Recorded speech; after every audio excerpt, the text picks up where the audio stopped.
Très heureuse de vous retrouver dans Sans Rendez-vous, votre émission Santé Bien-être. Nous sommes ensemble jusqu'à 16h. Alors c'est le moment d'accueillir notre invité pour le dossier du jour. C'est vous, Virginie Limousin. Bonjour. Bonjour. Vous êtes psychopraticienne, autrice du livre Quand les parents se séparent, qui est paru donc chez Nathan.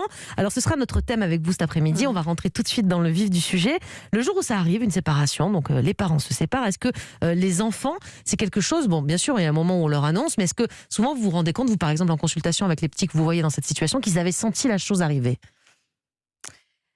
ben, ça va dépendre des familles. En fait, effectivement, il y a une bonne partie des familles où le couple se disputait devant les enfants.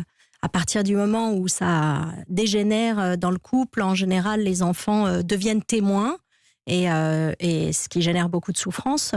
Mais on peut aussi voir des familles où en fait tout était sourd et où il n'y a pas eu de dispute. Et les conflits sont cachés, quoi, où les conflits sont cachés, où même les parents n'ont pas de conflit entre eux, il y a du silence, des non-dits, et ça se déclenche d'un coup.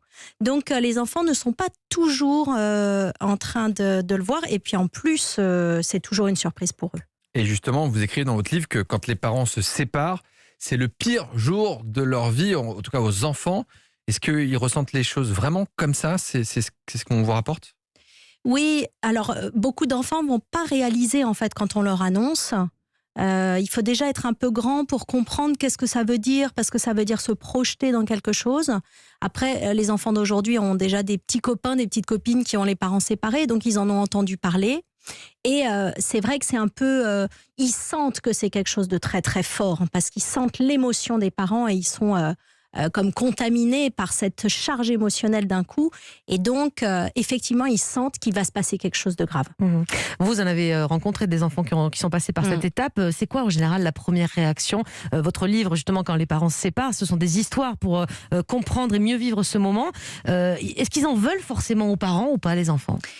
En fait, c'est souhaitable. Ah, c'est bien, C'est-à-dire que c'est drôlement important. En fait, à partir du moment où les parents se séparent, on a un processus de deuil qui se met en place.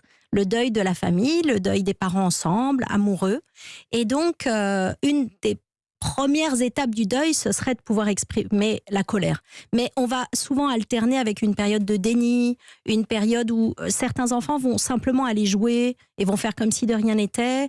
D'autres vont complètement prendre sur eux, d'autres vont peut-être pleurer et être vite dans la tristesse. Et en fait, la colère nous permet à un certain moment plutôt de nous protéger contre cette grande tristesse qui va venir à un moment donné, et nous permet de surmonter l'épreuve et voilà, d'exprimer, de prendre de la puissance sur la situation.